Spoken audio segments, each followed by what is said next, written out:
أعوذ بالله من الشيطان الرجيم بسم الله الرحمن الرحيم إن الله وملائكته يصلون على النبي يا أيها الذين آمنوا صلوا عليه وسلموا تسليما اللهم صل على مولانا محمد وعلى آل سيدنا या इलाही हर जगाते रियाता का साथ हो जब पड़े मुश्किल शाहे मुश्किल कुशा का साथ हो अल्लाहुम्मा सल्ले अला मौलाना मुहम्मद वाला आले सैयदना या इलाही गर्मिए महशर में जब भड़के बदन दामने महबूब की ठंडी हवा का साथ हो अल्लाहुम्मा सल्ले अला मौलाना मुहम्मद वाला आले सैयदना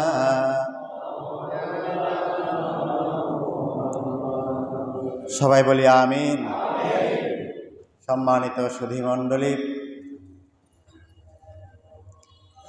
বিশেষ করে বৈরী আবহাওয়াকে উপেক্ষা করে বার্ধক্যকে অনেকটা ডিনাই করে যারা যথাসময়ে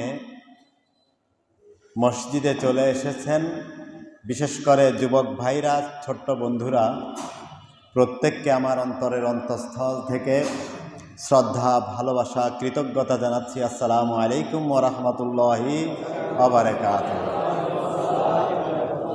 সম্মানিত উপস্থিতি, রজব মাসের এটি প্রথম জুমা। সুবহানাল্লাহ বলি। আবার সৌরবর্ষের সূর্যের হিসাবে যেই বছর গণনা করা হয় সেই বছরেরও আজকে প্রথম জুমা। জানুয়ারি মাসের আজকে প্রথম জুমা। রজব মাস আরবি মাসের সপ্তম মাস। এই রজব মাসের পুরা নাম হলো রজবুল মুরাজ্জাব। সুবহানাল্লাহ বলি। রজব শব্দের অর্থ হলো সম্ভ্রান্ত। কি বলেছি? সম্ভ্রান্ত, অভিজাত। সুবহানাল্লাহ বলি। এটা অনেক অভিজাত মাস, প্রাচুর্যময়। রজব শব্দের আরেকটা অর্থ কি? প্রাচুর্যময়। বলি আল্লাহু আকবার। আর এর আরেকটা অর্থ হলো মহান। আরেকটা অর্থ কি? মহান। এই প্রাচুর্যময় সম্মানিত এই মাসকে আরবিতে বলা হয় রজবুল মুরাজ্জাব। রজবুল মুরাজ্জাব। মুরাজ্জাব অর্থ হলো সম্মানিত। রজব মানে প্রাচুর্যময়, তার মানে কল্যাণময়, প্রাচুর্যময়, সম্মানিত যে মাস, সেই মাসটির নাম রজব। সুবহানাল্লাহ। বড় করে বলি সুবহানাল্লাহ। এটার আরেকটা আরবি ডিকশনারি নাম আছে, সেটা হলো মুদার। মুদার মানে উভয়। মুদার মানে কি? উভয়। বহুবিধ কল্যাণের সহায়ক যে মাস, সব দিক থেকে, মাসের শুরু থেকেও কল্যাণ, মাসের শেষেও কল্যাণ, মাসের রাতেও কল্যাণ, মাসের দিনেও কল্যাণ। সুবহানাল্লাহ বলি, বড় করে বলি আল্লাহু আকবার। রজব, শাবান, রজবের পরের মাসটার নাম কি? শাবান। এই দুটোকে একসঙ্গে বলা হয় রজবাইন। দুটোকে একসঙ্গে কি বলা হয়? রজবাইন। তার মানে রজবদ্বয়। রমজানের আগে এই দুইটি মাস, রমজানের প্রস্তুতি নেওয়ার জন্য এই দুটি মাস অত্যন্ত গুরুত্বপূর্ণ। নবী পাক সাল্লাল্লাহু আলাইহি ওয়াসাল্লাম একটা মুনাজাত করতেন। আমাদের দিদার সাহেবও আজকে আমাকে প্রথম দেখায় সেই মুনাজাতটা শোনাই দিয়েছেন। সুবহানাল্লাহ বলি, বড় করে বলি সুবহানাল্লাহ। আমাদের প্রত্যেকের জানা দরকার, ঠিক কিনা বলেন? বলি আল্লাহুম্মা বারিক লানা ফি রজব ওয়া শাবান ওয়া বাল্লিগনা রমাদান। হে আল্লাহ, আমাদেরকে রজব এবং শাবানের বরকত দান করুন এবং রমজানটাকে আমাদেরকে পাওয়ার সৌভাগ্য নসিব করুন। বড় করে বলি আমিন। রজবান লিল ইস্তিগফার মিনাজ যুনুব। রজব মাসে আল্লাহর কাছে ক্ষমা চাইলে, গুনার কথা মনে করে ক্ষমা চাইলে ক্ষমা পাওয়া যায়। আমার রাসূল শিখাইছেন। তাহলে আমাদের কাজ হবে কি? এই রজব মাসে আমার গুনাহ কেউ না জানুক, আল্লাহ জানে, আমি জানি, ঠিক কিনা বলেন? আল্লাহ জানে, আমি জানি। সুতরাং আমার কথাগুলো মনে করে যেই আল্লাহ জানে সেই আল্লাহর কাছে ক্ষমা চাওয়া। বলি আমিন। দ্বিতীয় শাবান লে ইসলাহিল উয়ুব ওয়াসাল্লাসাহুমা বেরমাজান লে তানভীরিল কুলুব। আর রমজান হলো তৃতীয় মাস। সেই মাসটা হলো এমন একটা মাস, যেই মাসটা রজব শাবানের পরে তৃতীয় নম্বরে। এই মাসটা হলো অন্তরটাকে, আমাদের হৃদয়টাকে আলোকিত করার মাস। আমাদের অন্তরকে কি করার মাস? আলোকিত করার মাস। কারণ এই রমজানে আলো, যেটা পবিত্র কুরআন নাজিল হয়েছে, সুবহানাল্লাহ, সারা পৃথিবীকে, অন্ধকারকে আলোকিত করেছে যেই কোরআন, সেই কোরআন বুকে ধারণ করে অন্তরকে আলোকিত করার মাস পবিত্র রমজান। সুবহানাল্লাহ। আল্লাহ আমাদেরকে রমজান সৌভাগ্য নসিব করুন, সবাই বলি আমিন। এলামু, জেনে রাখুন, আন্না মাই ইউরিদা হারসাল আখিরাতে ফাহাজা আওয়ানু নমভিয়ুল বারাকাত। এটি এমন একটি, এই রজব এমন একটি মাস, পারলৌকিক কেউ যদি চাষাবাদ করতে চান, পারলৌকিক চাষাবাদ, আখিরাতের জন্য কেউ যদি চাষ করতে চান জমি, তাহলে এই রজব হলো সেই চাষবাসের মাস।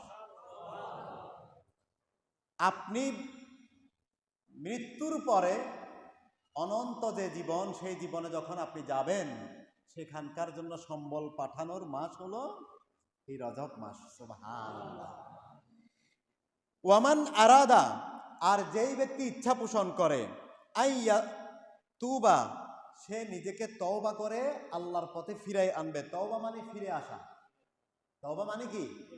আমি আগে খারাপ ছিলাম, আল্লাহ সেই জায়গা থেকে আমি ফিরে আসতেছি, তওবা করতেছি, আর ওই পথে যাব না। তো আইয়া তুবা, যেই ব্যক্তি তওবা করার জন্য ইচ্ছা পোষণ করে, ওয়াইয়াহুত্তা আন জাহরি যুনুব, আর পিঠের উপরে যে সারা জীবনের পাপের বোঝা, যে পিঠের উপরে অনেক বড় হয়ে আছে, এই পাপের বোঝাটাকে পিঠ থেকে ফেলে দিবে, এই রকম যদি কেউ ইচ্ছা পোষণ করে, ফাহাজা মাহাল্লু ইকালাতিল আসরাত, সেই ব্যক্তির জন্য হলো ওই বোঝা ওখান থেকে ফেলে দিয়ে নিজেকে মুক্ত করার মাস। আল্লাহু আকবার বলি। কিলা রজবু লিইতিয়ানিল বাব, রজব এমন একটা মাস যেটা আল্লাহর দরজায় পৌঁছার মাস। বান্দার কাজ হলো প্রতি মুহূর্তে বান্দার আল্লাহর দরজায় কি করবে? টোকা দিবে। কখন খুলে দেয় আল্লাহ? বান্দা যদি আল্লাহর সামনে দাঁড়িয়ে যায়, আল্লাহর সামনে যদি নিজেকে ছোট করে দাঁড়িয়ে যেতে পারে, আল্লাহ মাফ করে দেন। ওয়া শাবানু ইলাল মালিকিল ওয়াহাব, আর শাবান হলো নৈকট্য লাভ করার মাস, অর্থাৎ আল্লাহর রেজামন্দি হাসিল করার মাস। শুধু তা না, ওয়া রমাজানা লিলিকাইল মালিকিল তাওয়াব, আর রমজান হলো আল্লাহর একেবারে সাক্ষাতের মাস। আল্লাহর কিসের মাস? সাক্ষাতের মাস।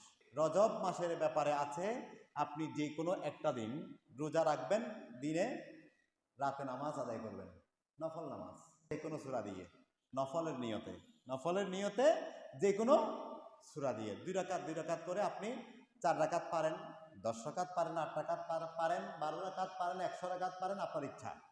কিন্তু ভালোবাসা দিয়ে, মোহাব্বত দিয়ে 2 রাকাতও কাফি। ঠুকুর সিজদা না দিয়ে, ধৈর্যের সাথে, ভালোবাসা দিয়ে, একাগ্রতা দিয়ে 2টা রাকাত ঠিক মতো নামাজ পড়েন। আর এই খুতবাতে এসেছে, হাদিস শরীফে এসেছে, জিন্দেগির সমস্ত গুনাহ মাফ করে দেবেন যদি কোনো কবিরা গুনাহ না থাকে, বড় কোনো কবিরা গুনাহ না থাকে। সুতরাং কবিরা গুনার জন্য তওবা করতে হবে। কবিরা গুনার জন্য কি করতে হবে? তওবা করতে হবে। পরের হক যদি আপনার কাছে থাকে সেটা ফেরত দিয়ে দিতে হবে। এগুলা করে আপনি জীবনের সমস্ত পাপগুলোকে মোচন করে এই একটা রোজা, একটা রাতের ইবাদত দিয়ে একেবারে নিষ্পাপ হয়ে যাওয়া সম্ভব। সুবহানাল্লাহ। আমাদের প্রত্যেকেরই সূর্য অস্তমিত হচ্ছে, ঠিক না? আমাদের সূর্য অস্ত যাচ্ছে। দিন কি সূরজ ডুব রাহা হ্যায়, দিন কি সূরজ, দিনের সূর্য ডুব রাহা হ্যায়, ডুবে যাচ্ছে। হাম লোগো কে সামনে, আমাদের চোখের সামনে। আমি দেখতে পাচ্ছি। আমি ছোট্টকালে এত বড় ছিলাম তখন একরকম, যুবক হচ্ছি আরেক রকম, বৃদ্ধ হচ্ছি আরেক রকম। একদিন কবরে চলে যাব। আমার দাড়ি পাকছে মানে আমাকে বলে দিচ্ছে তোমার সূর্য অস্তমিত হচ্ছে, ঠিক কিনা বলেন? দিন কি सूरज डूब रहा है हम लोगों के सामने, रोज हशर में क्या जवाब है मुस्तफा के सामने।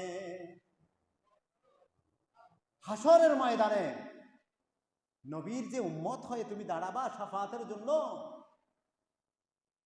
তুমি সেদিন কি জবাব দিবা? সুতরাং নবীজির সামনে যথাযথ উম্মত হিসাবে দাঁড়ানোর জন্য আমাদের একটাই পথ, সেটা হলো আল্লাহর দরবারে ফিরে আসা, আমার নবীজির আদর্শকে জীবনে ধারণ করা। নতুন বছর হিসাবে ইবরত হাসিল করার জন্য ছোট বড় লাগে না, ঠিক না? একটা জিনিস মনে রাখবেন, ঘর অনেক বড় না? তার দরজা থাকে অনেক ছোট। ঘর বড় না দরজা বড়? বলি সবাই, কি বড়? ঘর বড়, দরজা ছোট। দরজার চাইতে ছোট তালা, তালা আরো ছোট না? দরজার চাইতেও ছোট না? বলেন ঠিক কিনা? আর চাবি আরো ছোট। কিন্তু একটা চাবি দিয়ে পুরো ঘর খুলে দেওয়া যায়, ঠিক না? সুতরাং ওই চাবি আমাদের দরকার, যেই সব চাবি জান্নাতের দরজা খুলে দেবে। ছোট্ট আমল, একেবারে ছোট্ট আমল। আজকে থেকে নতুন বছরে প্রতিজ্ঞা করি, আমরা এই ছোট্ট আমার তৌফিক যতটুকু, ওই আমলটা আমি করব। ওই আমলটা আল্লাহ আমাদেরকে তৌফিক দিন, সবাই বলি আমিন। এই ছোট্ট আমল একদিন আপনার জান্নাতের দরজা খুলে দেবে, জীবনের মোড় ঘুরিয়ে দেবে। আজকে আমরা প্রতিজ্ঞা করি, আজকের এই জুমা, বছরের প্রথম জুমা, রজব মাসের প্রথম জুমা, জানুয়ারির প্রথম জুমা, আমরা আজকে প্রতিজ্ঞা করি অন্তত একটা জিনিস আমরা যদি ছেড়ে দিতে পারি, মিথ্যা। কি ছেড়ে দিব? এই একটা জিনিস ছেড়ে দেন, আপনি দেখবেন পবিত্র হয়ে গেছেন। পৃথিবীর যা কিছু আছে এই মিথ্যার কারণেই সব ধ্বংস, সব সত্য ক্ষতিগ্রস্ত হচ্ছে শুধু এই একটা মিথ্যার কারণে। সুতরাং আমরা মিথ্যা থেকে কি করব? ফিরে আসবো। আল্লাহ আমাদের তৌফিক দিন, সবাই বলি আমিন। 2 নম্বরে আরেকটা জিনিস, এটা আমরা প্রতিজ্ঞা করতে পারি, 2য় নম্বর প্রতিজ্ঞা, সেটা হবে কি? আমরা আজকে থেকে সুন্দর ব্যবহার দেব। আজকে থেকে কি দেব? যাকে দেখি সালাম দেব। দেখেন, সালাম এমন একটা সুন্নাত, আজকে যদি আমি অসুস্থ হই, আপনি আমাকে যদি গিয়ে বলেন আসসালামু আলাইকুম, আসসালামু আলাইকুম মানে আপনার উপরে শান্তি বর্ষিত, আর মানে আমি অসুস্থ, আমার উপরে আপনি শান্তি চাইলেন। গুড মর্নিং বললে সেটা পাবেন? নমস্কার, আদাব, কিছুতেই নাই। ঘূর্ণিঝড় চাল নিয়ে গেছে, আমার ঘর ভেঙে গেছে, আপনি তখনও গিয়ে বলতে পারবেন আসসালামু আলাইকুম। আমাকে হাসপাতালে বেডে শোয়াই রাখা হয়েছে, তখনও বলতে পারবেন আসসালামু আলাইকুম, পুরাটাই দোয়া। কিন্তু আমি, আমার চাল উড়াই নিয়ে গেছে, আপনি আমাকে গিয়ে যদি বলে গুড মর্নিং, কাজ হলো? আরো গুসা আসবে। বেটা আমার চাল নিয়ে গেছে আর তুমি বলতেছ গুড মর্নিং। তার মানে দেখেন, এমন আদর্শ আমার রসুল দিয়েছেন যে আদর্শ বাস্তবায়ন করলে বৃদ্ধতা বাড়ে, ভালোবাসা বাড়ে। সুবহানাল্লাহ। আমরা আজকে থেকে নিয়ত করব, কাউকে গালি দেব না, কাউকে কি দেব না, কারো সমালোচনা করব না, কারো সমালোচনা গীবত করব না, কারো চগলখড়ি করব না। প্রত্যেকেই জানি এগুলো পাপ, জানি কিনা বলেন? জন্মের পর থেকে এগুলো শুনছি না আমরা, চগলখড়ি খারাপ, গুনাহ খারাপ, কিন্তু আমরা প্রতিনিয়ত করতেছি। 3 নম্বরে আমরা প্রতিজ্ঞা করব, আমাদের পরিবেশটাকে সুন্দর রাখবো। কি রাখবো? আমাদের ঘরের পরিবেশ আছে, ঘরে যদি আমি 24 ঘন্টা আমার স্ত্রীকে গালি দিই, আমার ছেলে শিখবে গালি, ঠিক না? আমি যদি আমার মা বাবাকে অশ্রদ্ধা করি, আমার ছেলে শিখবে আমাকে অশ্রদ্ধা করা, ঠিক না? সুতরাং ঘর থেকে পরিবেশ তৈরি করব।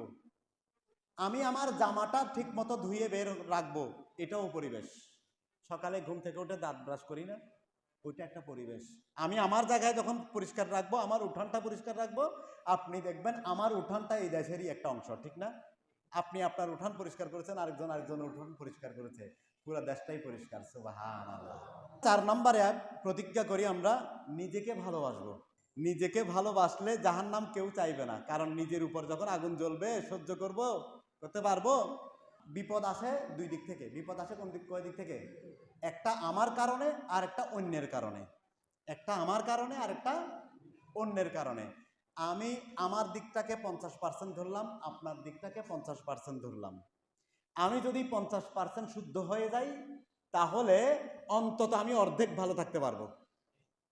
আর যদি আমার জায়গায় আমি শুদ্ধ হয়ে যাই, আপনার জায়গায় আপনি শুদ্ধ হয়ে যান, তাহলে আমিও 100% ভালো, আপনিও 100% ভালো, ঠিক না? সুতরাং আপন জায়গা থেকে নিজের 50%টাকে নিজে ভালো করার চেষ্টা করি। আল্লাহ আমাদেরকে তৌফিক দিন, সবাই বলি আমিন। 5 নম্বরে সেটা হলো কাজকে ভালোবাসা। কিকে ভালোবাসতে হবে? আপনি যদি চায়ের দোকানে বসে আড্ডা মারেন, দেখবেন আপনার অযথা সময় নষ্ট হবে, শয়তান মাথার ভিতরে কাজ করবে, ঠিক না? গার্লস স্কুলের গেটে যদি আমার যুবক ভাই দাঁড়িয়ে থাকে, তার ভিতরে শয়তান ভর করবে, ঠিক না? আর যখন সে নিজেকে কাজ দিবে, নিজেকে কি দিবে? কাজ দিবে। আপনি যেই কাজটা পারেন, স্বপ্ন মনে মনে যেটা লালন করেন, সেটাতেই যদি আপনার সময় দেন, কাজ দিলে, নিজেকে কাজ দিলে কাজের একটা ফল আছে না? কোনো কাজ না করলে কোনো ফল নাই, আছে? ছোট হোক বড় হোক, যেই কাজটাই আপনি দিবেন, সেটা থেকে কোনো না কোনো রেজাল্ট আপনার থাকবেই। 10 টাকা হলেও আপনার আর্ন হবে। ঘরে বসে যদি আপনি আড্ডা দেন, রাস্তায় চায়ের দোকানে যদি আড্ডা দেন, তাহলে দেখা গেল আপনার দিনটাই, সময়টাই নষ্ট হয়ে গেল। অথচ নামাজকে বলা হয়েছে কিতাবাম মাওকুতা, সময়ের সাথে সম্পৃক্ত ফরজ। তার মানে প্রতিদিন 5 ওয়াক্ত 5 বার আল্লাহ রাব্বুল আলামিন আমাদেরকে নামাজ দিয়ে সময়ের ট্রেনিং দেওয়া হচ্ছে। বান্দা, তুমি তোমার সময়কে দাম দাও। গত বছর চলে গেছে, নতুন বছর ঢুকেছে, নিজে জানেন কোন সময় চলে গেছে? নিজে কোন সময় বুড়ো হয়ে যাচ্ছি নিজেরা জানি না। আরেকজন যখন বলে, এক সময় বলতো এই বাচ্চা আচ্ছা একটু জায়গা দাও, এরপরে বলে ভাইয়া একটু জায়গা দেন, এরপরে বলে আঙ্কেল একটু সরে দাঁড়ান, বলে না? তার মানে সংকেত আপনি ওই ছোট্ট ভাইয়া থেকে এখন হয়ে গেছেন আঙ্কেল। কাজকে যদি ভালো না বাসেন, বার্ধক্যে গিয়ে সারা জীবন আফসোসের ভিতরে থাকতে হবে। 6 নম্বরে আরেকটা প্রতিজ্ঞা করা দরকার, দক্ষতা অর্জনের জন্য। কিসের জন্য? আমি 2 রাকাত ফজরের নামাজ ভুল শুদ্ধ যেগুলো আছে সেগুলো ঠিক করে ফেলবো, তাহলে আমার নামাজটা শুদ্ধ হবে, ঠিক না? একই রকম ভাবে আপনি হয়তো কম্পিউটারের MS ওয়ার্ড জানেন, মাইক্রোসফট ওয়ার্ড জানেন, আপনি এক্সেল জানেন না। আপনি যখন এক্সেলটা শিখে নিলেন, তখন কি হলো, আপনার দক্ষতা বাড়লো, অফিসে আপনার কদর বাড়বে, আপনার ব্যবসা প্রতিষ্ঠানে আপনি প্রতিদিন যে কাজটা করেন তার সঙ্গে আপনার স্কিলটাকে আর একটু ডেভেলপ করেন, দেখবেন আপনার কাস্টমার বেড়ে যাবে, নতুন কাজটাও আপনার এখানে এসে করতে পারবে। এই কারণে আমাদের দক্ষতা অর্জনের বিকল্প কোনো কিছু নাই। একটা কথা মনে রাখতে হবে, শিক্ষা দেয় জ্ঞান উন্নয়ন। শিক্ষা কি দেয়? জ্ঞান উন্নয়ন। কিন্তু প্রশিক্ষণ দেয় মান উন্নয়ন। নিজেকে সাজানোর জন্য নিজের প্রশিক্ষণ লাগবেই লাগবে, কারণ প্রতিযোগিতার যুগ, সবাই কর্মমুখর এই পৃথিবীতে, প্রত্যেকেই দৌড়ের উপর আছে। প্রত্যেক কিসের উপর? দৌড়ের উপর আছে। যে ব্যক্তিটি 2 কদম আগে যাবে সেই সফল। আপনি তো আগে নিজেকে সাজাবেন, তারপরে পরিবার সাজাতে পারবেন। পরিবার সাজানো মানে এই সমাজটা সাজানো, এই সমাজটাকে সাজানো মানে এই দেশটাকে সাজানো। আর মনে রাখতে হবে 7ম নম্বর যেটা প্রতিজ্ঞা আমাদের হওয়া দরকার, ভালোবাসা দিতে হবে প্রতিটি প্রাণে। ভালোবাসা দিতে হবে প্রাণে প্রাণে। আপনার সঙ্গে আমার উঠা বসা, আমি আপনার সাথে ভালোবাসা দেব। আরেক জায়গায় একটা পশু আমার চোখের সামনে, আমি সেই পশুটাকে ভালোবাসা দেব। আমার ঘরের দুয়ারে 2-3টা গাছ আছে, ওই গাছগুলোকে ভালোবাসা দেব। গাছগুলোতে যদি আপনি ভালোবাসা দেন, দেখবেন ওই গাছগুলো হৃষ্টপুষ্ট হবে, ঠিক না? একটা গাছের চারা, একটা কাঠি যখন বেঁধে দেয় ওটার সাথে, ওটা সোজা করে দাঁড়াতে পারে, ঠিক না? এই পরিচর্যাটার নাম হলো ভালোবাসা। তার মানে হলো যেখানে যিনি যে অবস্থায় আছি, আমরা যেন প্রতি জনে জনে নিজের ভালোবাসাটুকু উজাড় করে দিতে পারি। এই বছরের নতুন জুমা, প্রথম জুমা, সেটাই যেন আমাদের শিক্ষা হোক। সবাই বলি আমিন।